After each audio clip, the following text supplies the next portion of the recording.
Bonjour à tous et bienvenue dans cette nouvelle vidéo où je vous présente mon nouveau compagnon de vie, bébé Azur. Bon là il a clairement envie d'aller jouer mais je vous remonte un petit peu comme ça après je le laisse tranquille. Voilà, bébé Azur, petit chaton de 3 mois de race sibérienne que j'ai adopté il y a une semaine et demie. Voilà, je vous le montre, voilà. Et là je vais le laisser aller jouer parce que monsieur a envie d'aller jouer. Encore une fois j'ai demandé à ChatGPT de m'écrire quelques questions pour vous le présenter puisque je vous ai un petit peu teasé la grande nouvelle dans ma précédente vidéo que je vous mets dans le petit i juste ici. Et comme ça vous allez apprendre un petit peu mieux à le connaître. Et là il est très intrigué par le trépied et le téléphone dessus. Si vous faites pas tomber vous aurez de la chance.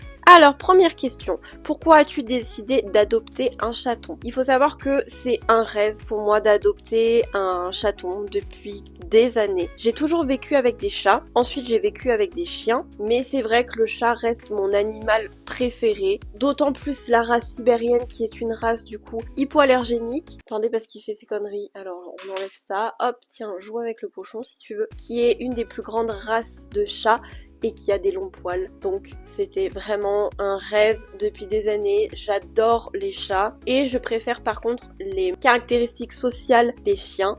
Et c'est la parfaite race puisque c'est clairement un chat-chien. Il vous suit partout, il vient avec vous dès que vous êtes sur le canapé, il dort avec vous. Mais ça reste un chat et ça reste hyper libre, hyper solitaire. Donc franchement, que demander de mieux? Donc quelle est la race d'Azur et pourquoi as-tu choisi cette race? Donc c'est un chat sibérien. Donc j'ai choisi cette race pour un petit peu tout ce que je vous ai dit juste avant. Principalement pour le fait qu'il soit hypoallergénique. Alors gros spoiler, il ne l'est pas complètement. Il y a certaines molécules qu'ils n'ont pas, mais il y en a d'autres qu'ils ont quand même. Moi je suis sous traitement pour mes allergies depuis des années, donc j'ai pas sincèrement ressenti de grandes différences, mis à part le premier jour où il est arrivé et où j'ai fait ce qu'ils appellent une grosse crise d'allergie de tolérance, où en gros d'un coup d'un seul on te fout un chat alors que tu es allergique dans ta vie et dans ton appartement et ton corps il est genre hop hop hop, qu'est-ce que tu nous fais là Charlotte, c'est la merde, et il y a tous les warnings qui se mettent en route, donc j'ai fait grosse conjonctivite, grosse crise d'allergie, bref je pouvais pas faire pire, mais sinon je vois pas grandement la différence. Après c'est un grand chat, ça a des longs poils, donc mon rêve quoi. Comment s'est passée la rencontre avec Azur et pourquoi lui? Alors il faut savoir que quand je me suis séparée de mon ex-conjoint, je me suis dit il n'y a pas meilleur moment dans ma vie pour que j'adopte enfin le chat de mes rêves. Donc j'ai contacté tous les élevages autour de chez moi et je suis tombée sur celui-ci. Je vous en parle un peu plus en détail dans la question d'après. Je suis tombée sur celui-ci et où j'ai eu beaucoup de chance puisque c'était le seul qui restait. Sinon c'était 2 ans d'attente. C'est le seul qui restait parce que les gens se sont désistés tout simplement parce que c'était un mâle. Et moi ça me dérange absolument pas d'avoir un mâle, au contraire c'est d'autant plus câlin. Ça coûte un peu moins cher au niveau de la stérilisation, donc franchement tout bénef. Donc il lui en restait plus qu'un, elle m'a envoyé des photos, on s'est rencontrés le lendemain. C'était une toute petite crevette puisque j'ai dû le rencontrer le 24 février et il est né le 14, plus ou moins dans les jours où mon ex m'a trompé, donc franchement c'était un signe du destin. Et comme c'était une toute petite crevette de même pas un mois, évidemment je n'ai pas pu la toucher puisque l'éleveuse veut pas trop qu'on touche les bébés, ce qui est clairement compréhensible, hein, il n'y a aucun moment où je pense que c'est pas normal. Et du coup c'était plutôt une rencontre entre l'éleveuse et moi où elle vérifiait que j'étais capable de m'occuper d'un chat, que j'avais les moyens financiers, les moyens immobiliers aussi. Et voilà, mais sinon il était adorable et forcément j'ai d'autant plus craqué. Dans quel élevage as-tu adopté Azur et qu'est-ce qui t'a plu chez cet élevage? Alors l'avantage de cet élevage c'est qu'il est pas loin de chez moi, il est à 1 heure de route de chez moi. C'est l'élevage de l'Aurore Sibériale à Montméran dans la Drôme, vers Valence. Alors qu'est-ce qui m'a plu dans cet élevage? C'est vrai que l'éleveuse c'est quelqu'un de sérieux, elle vous donne plein de conseils, elle est habituée à cette race-là, elle nous a envoyé plein de photos dans un groupe WhatsApp de l'évolution des bébés, de comment ils jouaient, comment ils dormaient. Elle a l'habitude, donc elle sait quel produit utiliser, quel type de brosse, quel type de croquette, elle vous accompagne à fond. Et honnêtement, c'était l'élevage le plus proche de chez moi, sinon c'était 4 heures de route pour aller en Savoie. Donc j'ai pas réfléchi 150 ans, il y a un chaton disponible hyper tôt, c'est à côté de chez moi. Vraiment, il n'y avait pas meilleure occasion. Quelles sont les affaires indispensables que tu as achetées avant son arrivée? Alors, je me suis beaucoup renseignée, donc avec l'aide de l'éleveuse forcément, et avec ChatGPT, internet. Donc, j'ai acheté tout ce qui est gamelle, croquettes, arbre à chat, panier, litière, donc bac à litière, pelle, sac à litière, etc. Plein de petits jouets, des cannes à pêche, des petites balles qui font du bruit, bref, plein de trucs. Et le panier de transport, j'ai privilégié un panier de transport et pas une cage, parce que je trouve qu'une cage pour pour un chat, vraiment, c'est un peu... C'est pas de la torture, hein, mais je sais pas, c'est un peu froid et tout. Bon, j'ai clairement pris une taille trop petite. Ça veut dire que pour l'instant, il rentre, mais ça va devenir un très grand chat. Et je sais pertinemment qu'il ne va plus rentrer dedans d'ici quelques mois, je pense. Donc, je changerai d'ici là, je le revendrai, c'est pas grave. Quelles ont été les plus grosses surprises ou difficultés les premiers jours? Alors, je vous avouerai que j'ai très mal vécu les quelques premiers jours. Je m'explique. J'ai vécu ce qu'on appelle le kitty blues. C'est égal au baby blues ou au puppy blues pour les chiens. Quand j'avais eu ma chienne à l'époque, j'avais fait un puppy blues. C'est-à-dire que t'es super triste, t'es super angoissé, tu te demandes si t'as pas fait la plus grosse connerie de ta vie. D'autant plus que là, Bichette, hein, c'est pas de sa faute. Mais effectivement, il était complètement perdu, il avait plus sa maman, plus ses frères et sœurs, il cherchait sa nourriture, il cherchait... Bref, c'est un gros changement pour lui. Et pour moi, c'était un gros changement aussi, donc je l'ai adopté, c'était le samedi. Le dimanche, j'ai reçu mes parents, j'étais en larmes. Parce que, sincèrement, il ne faisait que de miauler. Et moi, j'essayais de trouver une raison à ça. Il a faim, mais il mange pas alors que je lui ai donné à manger. Il a envie d'aller à sa litière, mais il sait très bien où il est. Et l'avantage, c'est qu'il a été tout de suite propre parce que l'éleveuse l'a habitué. Et en fait, je comprenais pas ce qu'il voulait. Et de pas comprendre et d'avoir ces miaulements incessants, c'était un enfer. Et je faisais que des crises d'angoisse. Et c'était vraiment une mini dépression. Où je me disais, j'ai fait la pire connerie de ma vie, je pourrais plus rien faire de mes journées.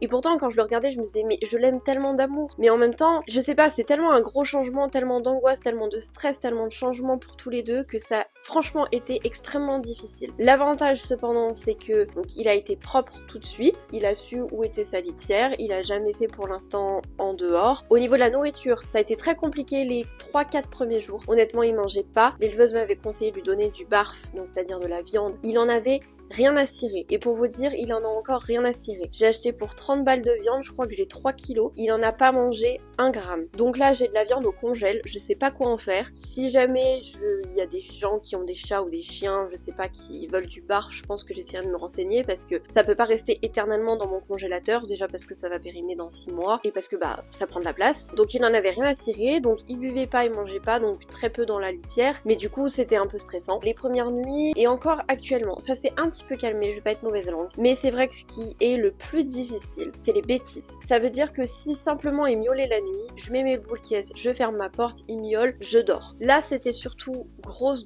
bêtise. Je dirais les 5 premiers jours, je n'ai pas fermé l'œil de la nuit. J'étais exténuée, d'autant plus que j'avais un nouveau traitement, donc des nouveaux antihistaminiques qui me fatiguaient énormément. C'était une catastrophe. Il a réussi à mettre en route la machine à laver, il a réussi à s'attaquer au tuyau de la machine à laver, le rideau de douche. Bon, les tapis, j'en avais un peu rien à cirer, mais voilà. Le rideau de ma chambre. Bref, bêtise sur bêtise. Et c'est ça qui m'empêchait de dormir, parce que j'étais toujours sur le qui-vive. Même quand je dormais un petit peu, en fait, mon cerveau était toujours en train d'écouter ce qui se passait, donc c'était pas du tout reposant. Et je vous avoue que ça a été déjà extrêmement stressant, et du fait de ce kitty blues, c'était terrible, et je ne dormais pas. Donc je ne mangeais pas, donc j'étais pas en forme pour aller au boulot. Bref, c'était honnêtement un cauchemar. Malgré le fait que je l'aime d'amour, et qu'il est adorable aujourd'hui, c'était franchement les premiers jours un enfer sur terre. J'étais même en train limite de regretter de l'avoir adopté, hein, alors que quand je le regardais, je me disais mais il est tellement mignon et je l'aime tellement fort, mais en même temps c'est tellement difficile. Je me suis dit putain mais comment je vais faire, je vais pas y arriver, il faut que je le rende. Vraiment à quel point j'étais en désespoir total. Donc la prochaine question c'est est-ce que tu as douté ou culpabilisé depuis que tu as Azur? Donc je pense que j'ai déjà répondu plus ou moins à cette question. Depuis quelques jours là, je pense que ça doit faire 3-4 jours où vraiment ça va bien, où je le vis bien, sauf quand il... Voilà. Ça là, je sais pas si vous le voyez bien, mais il aime bien ma guirlande. Donc ça c'est encore un peu difficile, mais c'est des bêtises de chaton, c'est normal, il faut l'ignorer, il faut lui donner un autre jouet. Bon c'est pas évident quand t'as envie de t'occuper et que bah tu peux pas, mais honnêtement ça va beaucoup mieux qu'avant. Donc là je ne doute plus et je ne culpabilise plus, mais c'est vrai que les premiers temps, énormément. Comment gères-tu ton quotidien avec lui aujourd'hui? Une routine s'est installée, je sais qu'il fait pas de bêtises quand je suis pas à la maison, parce que du coup j'ai acheté une caméra parce que les premiers jours j'étais flippette complet qu'il fasse des conneries, et en fait finalement il pionce. En fait, je sais pas si c'est vraiment une routine, mais je sais que le soir avant d'aller me coucher, je joue énormément avec lui pour le fatiguer un maximum et qu'il me laisse dormir en paix. Je commence à prendre son rythme et je sais qu'à 6h du matin, c'est pomper up et qu'il va jouer. Mais maintenant, il sait s'occuper tout seul. C'est l'avantage, alors qu'avant, il avait besoin de moi pour jouer. Sauf que moi, à 6h du matin, si vous voulez, j'ai un peu autre chose à faire, j'aimerais bien dormir. Donc maintenant, l'avantage, c'est qu'il sait jouer tout seul. Donc ça, c'est très bien. Et qu'il fait pas de bêtises. Pas comme là, il vous donne un très mauvais exemple parce que monsieur fait plein de conneries, n'est-ce pas? Ouais. mais il le sait pertinemment qu'il fait des bêtises. Donc routine, pas forcément, il y a 2-3 moments dans la journée où forcément c'est de la routine, on est même plutôt déjà un peu habitué à la routine l'un de l'autre. Il sait que quand je vais me coucher dans mon lit, c'est stop, qu'on joue plus, on se couche, on fait dodo. Le matin, quand il veut s'exciter, il y a encore des moments où il a envie de jouer avec moi et moi je lui dis non, je m'enferme dans la chambre, je le laisse dehors. Il joue tout seul et ça marche plutôt bien. Quelle est la plus grosse bêtise qu'il ait faite? Alors je pense que s'attaquer au tuyau de la machine à laver, c'était pas une grande partie de plaisir. La guirlande, j'apprécie moyennement, et l'autre fois j'avais quelqu'un à la maison et il s'est amusé à aller attaquer mon Lego orchidée qui se trouve à côté de ma télé. Donc il aimait bien grimper sur ma télé. Et donc c'est pas une bêtise, mais honnêtement j'étais pas très sereine. Et il aime bien boire dans les verres, sauf que l'autre fois il s'est retrouvé la tête coincée dedans, il a paniqué, le verre a explosé en 1000 morceaux. C'est pas une grosse bêtise, surtout que j'avais un de mes verres le même jour qui, quand j'ai fait la vaisselle, m'a explosé dans les mains. Donc je pense qu'ils sont relativement fragiles. Mais voilà, il a pas fait de grosses bêtises pour l'instant, parce que je le surveille et que j'ai la chance d'être beaucoup à la maison. Mais voilà, quelques petites bêtises. Là, il est posé. Oh oui. Il est trop mignon, on peut pas lui en vouloir trop longtemps. Suffit de le regarder dans les yeux pour se dire « Moi, il est trop chou, je te pardonne ». La dernière question, c'est donc « Quel conseil donnerais-tu à quelqu'un qui veut adopter un chaton ?» Alors, il faut avoir un sacré budget de base déjà, parce qu'il y a beaucoup de choses à acheter. Tout ce qui est fourniture, entre guillemets, les croquettes, surtout si vous avez un chat de race, c'est des croquettes spécialisées. Budget vétérinaire, là je suis allée chez le vétérinaire jeudi dernier, j'en ai eu pour 99 €. Vous avez bien entendu, 99 €. Rappel de vaccin et consultation de base, 99 €. Alors, l'avantage entre guillemets, c'est que là il faut que j'y retourne donc au mois de juillet et mois d'août. Donc je sais que les 2 prochains mois j'en aurai pour 100 balles. Comme c'est un chat d'intérieur qui ne sort pas, je n'ai qu'un vaccin sur les 2 à faire. Et ce vaccin là, le rappel c'est tous les 3 ans. Évidemment il y a une visite de contrôle tous les ans, mais comme il n'y a pas de vaccin à payer, bon bah voilà. Après il faut savoir qu'il m'a donné aussi un antiparasitaire, donc je pense que c'est ça qui m'a coûté un petit peu cher. Mais 99 € quand même. 99 € par mois pendant 3 mois, plus la bouffe, plus la litière, ça commence à faire. Donc ça, il faut vraiment y prévoir, plus les potentiels imprévus. Là, ce matin, il boitait un petit peu pour tout vous dire et j'ai commencé à paniquer. Donc hier soir, il boitait, il a beaucoup dormi cette nuit, je pense qu'il avait mal. Je pense qu'il s'est pris la barre du rideau de douche sur la patte. Donc ce matin, j'ai appelé les urgences vétérinaires, parce qu'évidemment, ça arrive toujours un jour férié. Et c'était à 1 heure de chez moi en voiture et la consultation de base était à 120 €. Et là, je me suis dit, oh putain, c'est la merde. Parce que même si j'ai les moyens, 120 € plus les 100 balles qui m'attendent à la fin du mois pour le rappel du vaccin, ça fait quand même un sacré trou dans le porte-monnaie. Donc là, je me suis dit, il va bien, il mange, il dort, il boit, il va à la litière, il crapahute, il joue. Donc c'est que ça va pas si mal que ça et il boite de moins en moins. Donc j'attends. Le prochain rendez-vous chez le vétérinaire, il est disponible mercredi prochain. Donc je me dis, au pire des cas, si vraiment ça va pas, évidemment je prendrai rendez-vous chez le vétérinaire d'urgence. Mais là, je vois que ça s'améliore et c'est surtout qu'il va bien, il est pas apathique, il mange, il boit, enfin bref, il est normal. Donc c'est que ça peut attendre. Mais c'est vrai que là, 120 € plus l'essence pour aller jusqu'à Saint-Étienne, laissez tomber, c'est mort, je vais attendre. Donc ça, c'est sûr que c'est un sacré budget. Prévoir aussi que les premiers temps, ça va être hyper difficile. On s'en doute, mais honnêtement, je m'en doutais pas autant. Je pensais pas que ça allait être aussi difficile. Il y a aussi le fait que tu passes par plein d'émotions. T'as hâte que ça arrive. Et en fait, quand ça arrive, tu te dis, ok, c'est pas aussi beau que ce que j'imaginais, puisqu'il y a toutes ces questions d'angoisse, de miaulement, de chat qui n'est pas forcément très à l'aise. Donc, ben voilà, psychologiquement, faut quand même s'y préparer. Moi, je sais que quand j'avais eu mon chien, j'avais eu le puppy blues, et honnêtement, ça avait pas été aussi traumatisant. Mais parce qu'à l'époque, j'étais avec ma mère, et ma mère avait pris le relais. Là, c'est vrai que je suis toute seule, donc à la limite de la dépression, avec un chat qui demande que de l'attention, c'est vraiment explosion dans la tête et dans le corps, donc c'est très difficile. Après, préparez-vous bien, tout ce qui est rendez-vous vétérinaire, prenez-y vous à l'avance, prévoyez beaucoup de jeux, prévoyez arbre à chat, ça coûte cher. Moi le mien vient de chez Jiffy, j'ai dû payer 30 € et honnêtement il fait très bien l'affaire. Voilà, c'est toute une question d'organisation. Prévoyez bien d'être minimum avec lui 2 voire 3 jours consécutifs entièrement avec lui pour vraiment qu'il s'habitue à vous. Et voilà, après vous avez juste à profiter une fois que ça va mieux. Et maintenant je profite, on profite tous les deux, on s'est apprivoisé, on s'aime très fort, il me le rend bien, je lui rends bien, donc c'est que du plaisir. Il y a encore des moments où c'est difficile évidemment, mais comme toute chose dans la vie. Mais je suis très contente d'avoir enfin réalisé mon rêve. Un rêve qui a un prix puisque j'ai payé mon chat 1600 €. C'est un choix, c'est un parti que j'ai pris, c'est de l'argent que j'ai mis de côté pendant des années. Alors il y a encore ce débat de oui mais il y a des chats et des chiens à adopter à la SPA. Je sais plus qui a dit ça, mais le problème c'est pas d'adopter ou d'acheter, c'est de ne pas abandonner. Et moi mon chat je l'abandonnerai jamais, il fait partie de ma vie, je n'ai aucune raison de l'abandonner. C'est aussi une question de si j'étais pas allergique, bien évidemment que j'aurais pris un chat à la SPA. Malheureusement je suis allergique et je suis allergique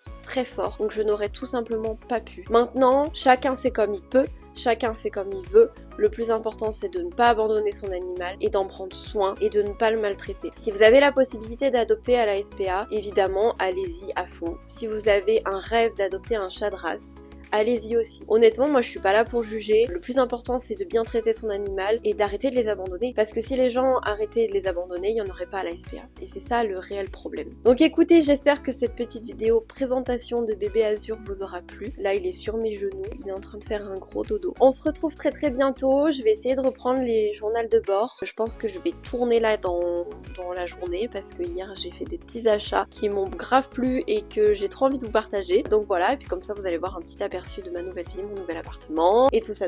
Je vous partagerai les aventures de bébé Azur et de ses bêtises à venir. On croise les doigts qu'il n'y en ait pas trop non plus. Et on se retrouve du coup très très très bientôt. N'hésitez pas à vous abonner, à mettre un petit like, un petit commentaire et je me ferai un plaisir de vous répondre. À très bientôt, bye bye.